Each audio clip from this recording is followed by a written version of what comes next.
this morning, news broke that Labor Secretary Alex Acosta has resigned amid growing outrage over the deal he helped to make to help accused child sex offender Jeffrey Epstein avoid federal charges back in 2008. And you know who had his back the other day, and he claims it was Acosta's decision to leave. Do you think it was pressure? Because now he's gone.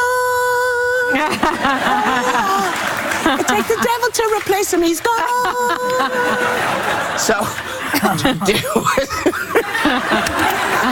okay, it was silly, I know. I like it. Well, he's kind of free to defend R. Kelly now, isn't he? Oh. He has the skill set. Oh, God. Wow. You know, too rough. This has not been a good week for sexual predators. No. Look, for me, the Alex Acosta case is frankly personal, and it's local. It's a Miami issue. He's a Miami guy. A lot of us supported him and were shocked, appalled, disgusted to learn about this. We did not know about this when people supported him. I'm convinced Marco Rubio didn't know about it. I'm convinced most people didn't know about it. The Miami Herald has done yeoman's work, and that is why we must support local papers, and journalism matters.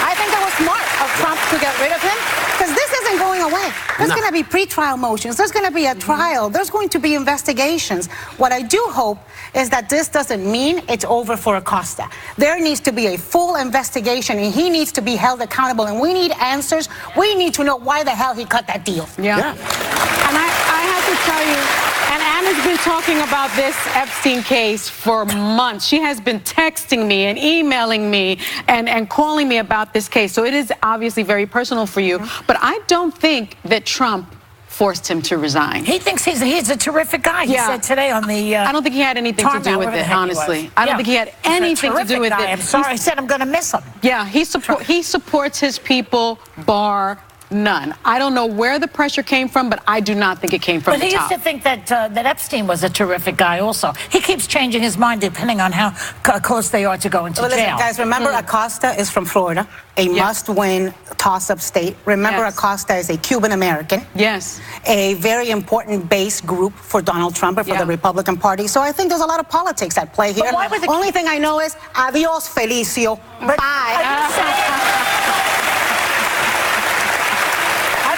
Are you saying that his base in the Cuban base is going to be that they would like the fact that Acosta was in the situation that he was in, that he did what he did? I don't think anybody likes So how does this help? Because you don't throw a Cuban-American when you need the Cuban-American vote out on the street. Even if he defended a child molester. And look, that's the tricky part here. That is the tricky part. They've defended people, you know, and I say Trump's base, and Trump has defended people who've done all sorts of things, right? And their culture is not to apologize. It's not to admit. And look, Acosta has been very defiant in saying, I did nothing wrong. I stand by what I did. And so I think there are political sensitivities here. There are a lot of people putting pressure on him, too, on the right as well. I mean, Ted Cruz was one of the vocal people. You just can't have someone attached to a pedophilia ring in any realm in politics. And I think the tentacles of this case reach out in a bipartisan fashion, as screwed up as that sounds. But there's dirty places on the Democrat side. There's dirty. I mean, Bill Clinton had to put out a long statement talking about his relationship with Epstein. It's bad all the way around. I just hope Epstein rots in jail, and anyone who aided and abetted him, like I said, rots in jail for all of the rest of time, or their lives. So, you know, Sonny, I'm going to read this, okay? This is Sonny's legal note that just appeared when I was getting ready to talk. So Jeffrey Epstein has entered a not guilty plea to sex trafficking charges. Okay, we know. Just, it doesn't mean we have to whenever we talk about him, just know that he's said he didn't do it. Okay? So we don't have to do it every time we do it. So a lot of folks are still reaching out at, what were you going to say about the... You don't have time. You were going to say something about Epstein? I was, but then it is during this. Look, people are reaching out. I'm fine. Okay? I'm okay. People magazine asked me about it. It's out in People magazine now. It's on the thing, so just, it's... You can get it. Can I say you look like 18 years old in that? I know. I know. It's so good.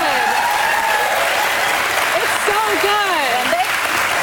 But, you know, Whoopi, you look great, and you always understate things, but you were pretty quite sick. I was really You sick. scared She us. says on the cover, "I'm grateful to be alive." And She scared us. you know. And you're sick of talking about being sick. Well, no, it's not that, but I just feel like I can't say it anymore. If you're not feeling good, don't fool around, because I just assumed I was fine because I'm always fine. I worked through it and I'm up and running. It doesn't always work that way, and it will kill you if you're not paying attention, as I just learned. Of course, I didn't die because I'm here. But, you know, You came damn close. but I was as close as you could be to going, and I realized, and I always knew I didn't want to go, but I really didn't want to go. It was like, hold on, wait. I am telling you. We'll be right back. Does Senator Kamala Harris accept Joe Biden's apology after she confronted him on segregation? Was I wrong a few weeks ago? Yes, I was. Is she worried that Democratic infighting could hand President Trump 4 more years? She's live on The View next. Next week, The View is bringing the funny. We're here to have a good laugh, okay? Because Kumail Nanjiani and Dave Bautista, Joel McHale, and Ricky Gervais are all bringing their views. A lot of power in being funny. Plus, our political view is heating up when presidential candidate John Hickenlooper hits the hottest campaign stop in daytime. Next week. Reputations of 2 United States senators who built their reputations and career on the segregation of race in this country. You also worked with them to oppose busing. And, you know, there was a little girl in California who was part of the 2nd class to integrate her public schools. And she was bused to school every day. And that little girl was me. That was Senator Kamala Harris' standout moment at the first Democratic debate that helped her skyrocket into the polls.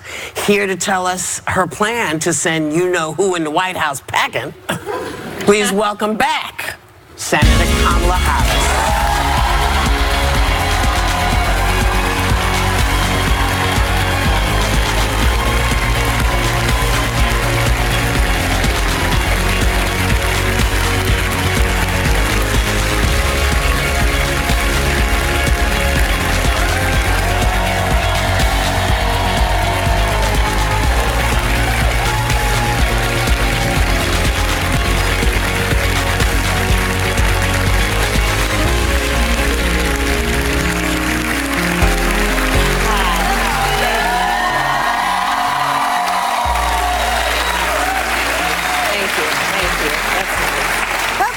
Senator. Thank you. It's good to be back with you guys. It's great to see you.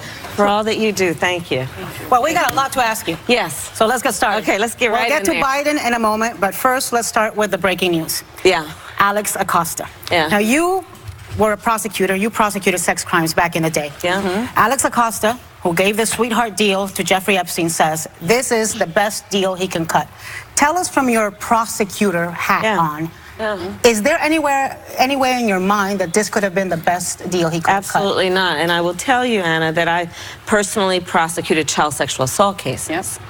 And they are some of the most difficult cases to prosecute. There's no question.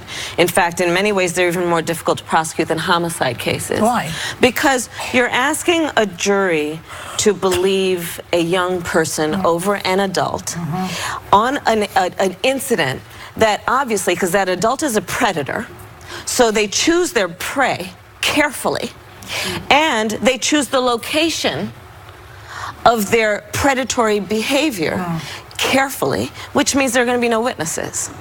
So by the very nature of these cases, they are going to be difficult because the predator selects his prey in a way that it will be about vulnerable children. It will be about children who are afraid to tell someone. It will be about children who may not otherwise have a strong support system behind them so that they run home and tell somebody, right? It's usually a long period of time. That's usually well, elapsed that's exactly right. as well. And that's part of the nature of these cases. It's the nature of these cases. And so any prosecutor worth their salt, especially one who understands the nature of these cases, which any prosecutor should if they're taking the case on, knows that this is the exact kind of case that is typical of somebody who's preyed on children. And that case should go before a jury, and that person should go to prison for a long period of time. Well, hopefully Epstein will now. I mean, hopefully he will, but you know, the thing that I found, obviously, you can tell by the tone of my perspective, the thing that I found so troubling, disheartening, and really unbelievable was the way that Acosta has described the challenge he had, because it's like saying it's really difficult to make an omelet. Well, then get out the kitchen if you don't know how to cook. Right? If you don't know how to do your job, you shouldn't be in the position. Don't take the fame and glory that comes with the position if you don't know how to do the work in the job. And we're talking about children. Every day, you know, and here's the thing, when I would also prosecute these cases, one of the things I would say is that, look, any of us who has raised a daughter or a girl, we know that when, and I'm just going to be explicit, when they hit puberty, they start to develop hips and breasts, right? And don't you dare say that because she starts to take on those physical attributes, she's any less of a child. Right. Because what any of us who has raised a daughter knows, that when you sit down with that child and you are speaking with her or cuddling with her while you're watching television or just raising her, she is a child. They're babies. They are babies. And because you find her in your sick mind sexually attractive, does not and should not allow you to get off for your behavior and get away with that behavior.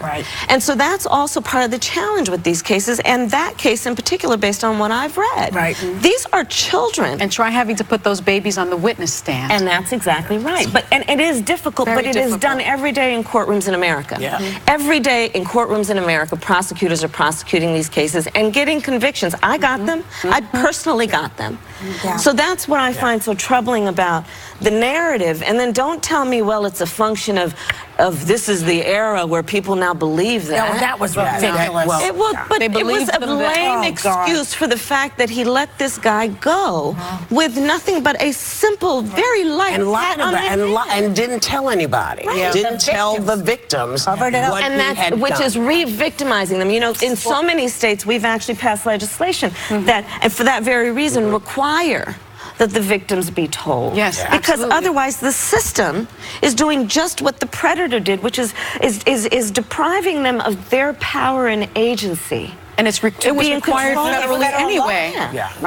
Well, I think we're all in agreement of how abhorrent all of it is, and it's very difficult to talk about, but I'm glad we are. I need to pivot, though, if you don't mind. So let's talk about Joe Biden and your confrontation with him at the debate like we just saw. So back in January, you told NPR News, quote, "You're not going to hear me criticize Joe Biden. I think he's a great guy." There's another woman of color in the race, Congresswoman Tulsi Gabbard, who has denounced your attack as a, quote, political ploy, given that your position on busing doesn't seem all that different from Joe Biden. So I think a lot of people are curious what happened to that promise, and what would you say to Congresswoman Gabbard? I have no intention of attacking Joe Biden, but I am going to point out our differences of opinion on a very critical moment in the history of the United States. 1954, the United States Supreme Court unanimously decided Brown v. Board of Education because there were segregationists in the history of our country, including the members of the United States Senate, who lived their career and their reputations on the basis of ensuring that the races would not be educated together. So the issue came up before the debate, many days, if not weeks, which was the comments made about those segregationists and our difference of opinion about who they were. And that they worked on an issue that directly impacted me, which is this issue of busing.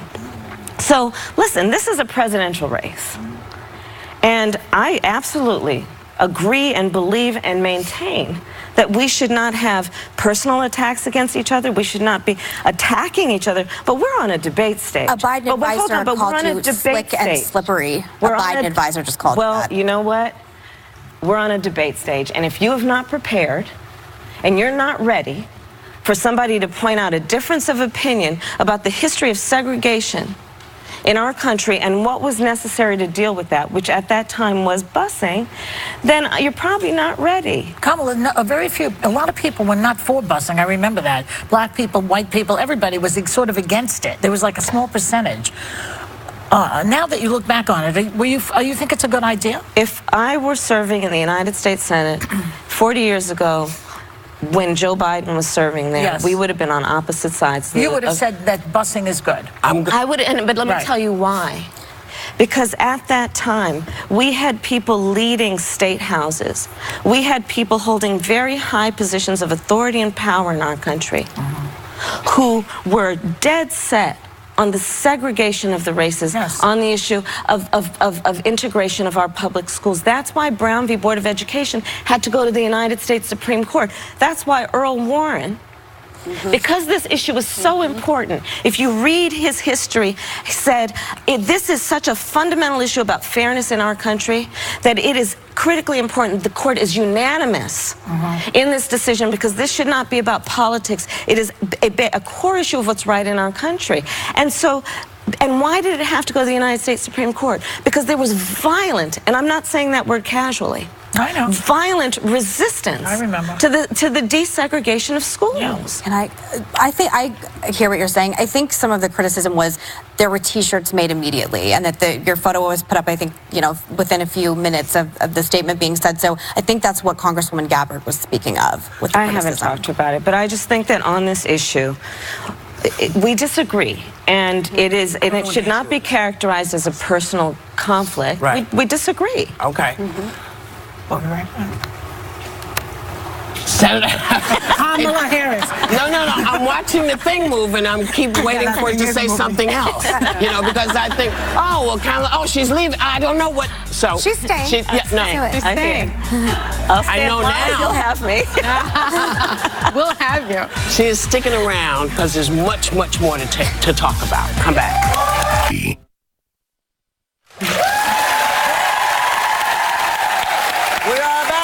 With Senator Kamala Harris. So, one of the bigger issues in watching these debates for me is I don't want to see you all cannibalizing each other, and that's what it felt like. I'm just going to say it, because we have discussions about what happened in the past, what was. I'm 55, baby, so I remember all the things that came, and I remember who ran this country. This country was not run by people friendly to us forever, until maybe when John Kennedy came, and then we weren't even sure then. Right. So this is not a surprise. What I want to know, what I want to see you all explain to us all, is what you're going to do to get this man out of office. Out of office. That's right. I'm with you. That's what I don't, none of us, none of us at the table, I'm including us like we're on the thing, but none of us at this table, if you really check some of the mistakes we've made in our past, are going to come up as perfect. So we're going to find that in all these 55,000 people that are running. But I want to know that we are on the same page when it comes to getting that out, and that we are going to find the way to bring us back into balance. That's what I want to see, what you're going to do to help. Well, you're absolutely right. But you're absolutely right. You're right. And there is no question in my mind that we, not only at this table, but we on that debate stage are of collective purpose in that regard. Listen, Donald Trump came into office on an agenda that was about make America great again, and then that of course begs the question, again, for whom? And he has come into office making all kinds of promises to people, and he has betrayed so many of those people. He came in saying he was going to help get him out. That's what I want to know. How are we getting him out? We're going to prosecute the case against 4 more years of Donald Trump. All right. And there's a long rap sheet. Okay. You look at it in terms of him coming in saying he was going to help working people, farmers, auto workers. Okay, let's look at that. So trade policy by tweet is what we get from the guy. going at it in a unilateral way, which has resulted, I'm spending a lot of time, as you can imagine, in Iowa, New Hampshire, Nevada, and South Carolina. In Iowa, farmers are looking at bankruptcy. They've got soybeans rotting in bins. Because they did the hard work of over a decade cultivating a market in China that has now been cut off from them. Some are estimating that as many as 700,000 auto workers before the end of the year will lose their jobs. American families, because of this so-called trade policy, are spending $1.4 billion a month more in everything from shampoo to washing machines because of this so-called trade policy. And then what does he do? What else is on the rap sheet? He passes a tax bill that benefits the top 1% and the biggest corporations of this country. Meanwhile, crowing about this great economy of his. Well, let's have a conversation about that. You ask, how are you measuring the greatness of this economy of yours that you call it so great? Oh, by the stock market. Well, that's fine if you own stocks. And guess what? 74% of the stocks that are owned in America are owned by the top 10%. That's not touching most people. Then you ask, well, how else are you measuring the greatness of the so-called economy of yours? And they talk about the unemployment numbers. Well, let me tell you something. I am traveling our country. People are working. They're working 2 and 3 jobs, and in our America, people should not have to work more than 1 job to have a roof over their head and food on the table. But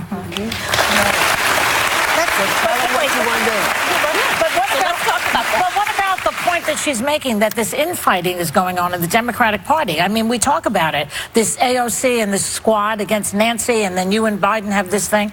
Is that hurting the party? Is that going to stop your goal? Is that going to impede your goal of getting him out? Is it really infighting? This is a vetting process. Well, is it a vetting process? Well, why don't we let Kamala answer? I want. Well, first of all, I couldn't agree more that this has to be about pointing out what is not working and has not been working over the last couple of years with this administration. And it has to also be, and a very big part of my perspective, is not only, again, prosecuting the case against 4 more years based on the evidence of why it's not working for families and middle-class families, but it also has to be about saying, hey, time to turn the page and write the new chapter. And what does that look like? And it has to be about a vision for America in which everyone can see themselves. That's certainly how I think about it. And my policy priorities are based not on upending markets and transforming the system and all kinds of stuff that may or may not happen, but really about what I call the 3 o'clock in the morning priorities, right? And by that I mean the issues that wake people up at 3 o'clock in the morning. Because I'm going to tell you, when people are thinking about those issues, it is rarely through the lens of the party with which they're registered to vote. It is rarely through the lens of some demographic some pollsters put them in. And it's about when they wake up, it's about their health care. It's about can they get a job and keep a job. I have a whole plan that's about education and teacher pay and closing the teacher pay gap. And I can go on and on. I see you pointing at it. Go, come back. We have more with Senator Kamala Harris. About joining forces in the action comedy Stuber and a brand new View Your Deal. We are back with Senator Kamala Harris. All right, so we're going to talk about What are we going to talk about? Twiddly D and Twiddly Dumb. Okay. So Twiddly Dumb, I mean Donald Trump Jr. retweeted a birther-style tweet about you, against you. Yesterday, the guy who made the original tweet, imagine that, a Trump tweeting a birther-style tweet against a candidate of color. Haven't I seen this movie before? Anyways, the guy who did the original tweet was in the White House yesterday, invited to this social media summit. I'd like to hear your thoughts. And the tweet was about the fact that they're saying that Senator Harris is not black enough. Well, it's an old playbook. They've done this before. We've seen this movie before. And frankly, I just have to tell you, I find it really uninteresting. That's right. I mean, It's true. It's kind of boring. It is. It really is. Well, you know how that movie ended the first time? Right. With a candidate of color in the White House. Right.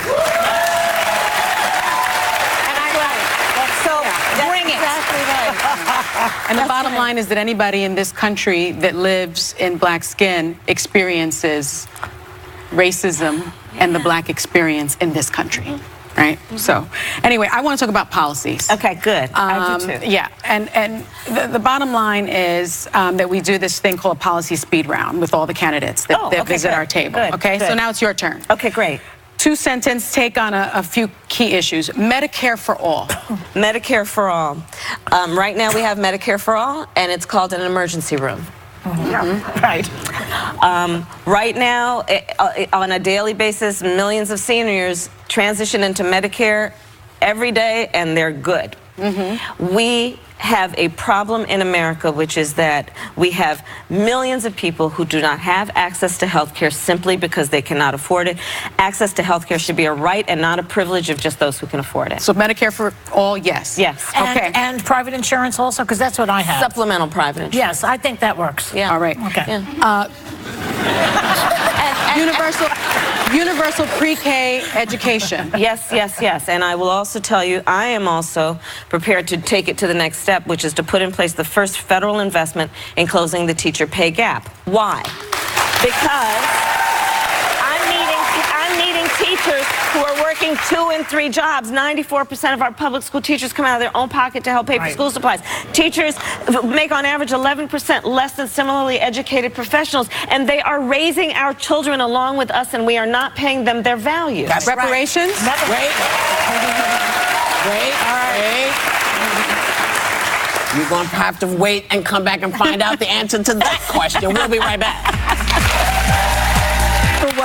Wealth gap and reparations. Yes, close the racial wealth gap, absolutely. In fact, what I am proposing is that as it relates particularly to housing, we have had a history of redlining, of excluding, in particular, African-American homeowners from families from buying homes. I intend to deal with that by giving people who are living in federally subsidized housing a federal grant that will help them put down payments on homes, and also to deal with credit scores. You have to hear this, though, because we judge credit and healthy credit based on an assumption you have money, so we look at credit card payments. Instead of, hey, how about if that family is paying their phone bill on time, and paying their rent on time, and paying their utility bills on time? We should be measuring that as part of, you are a responsible person financially, so they can qualify for credit. Done. Makes good. Okay. I'm going to try and make this as quick and dirty as possible. Okay. You're for decriminalizing border crossings. You're one of the people that raised their hand at the debate. Do you agree with AOC that we should get rid of DHS altogether? That is not correct. I am not in favor of decriminalizing or not having consequence for it. We have to keep, let me just be very clear. We have to have a secure border, but I am in favor of saying that we're not going to treat people who are undocumented across the border as criminals. That's correct. That is correct. And what we've got to do is we cannot have any more policy like we have under this current president that is about inhumane conduct, that is about putting babies in cages, it is about separating children from their parents. And we have got to have policy that is about passing comprehensive immigration reform with a pathway towards citizenship, shutting down these private detention Clarify this for me, though, because yes, I do find it confusing. Yes. I believe if someone crosses over the border, it's illegally, it is illegal, and you would decriminalize it. I would not make it a crime punishable by jail. It should be a civil enforcement issue, but not a criminal enforcement issue. Okay. So there should be, you know, you got to play by the rules, but we can't treat people like criminals when they're crossing the border and incarcerate them and separate them from their family. I think just for conservatives, it is a talking point that we think open borders is something the left wants, and you know, I understand that we have a difference of opinion, but I believe in border security. Great. I believe in border security. So I believe that we get rid of DHS. No, I would not. Right. But we need to restructure and reform it. It's been found actually through federal audits to be one of the most dysfunctional of federal agencies. So we need to deal with it and fix it. But I do not believe in getting rid of it. No. Thank you. Yeah. We did it. Quick. Wait. Can we say hello to Douglas and maybe the first dude is a Senator Kamala Harris' husband?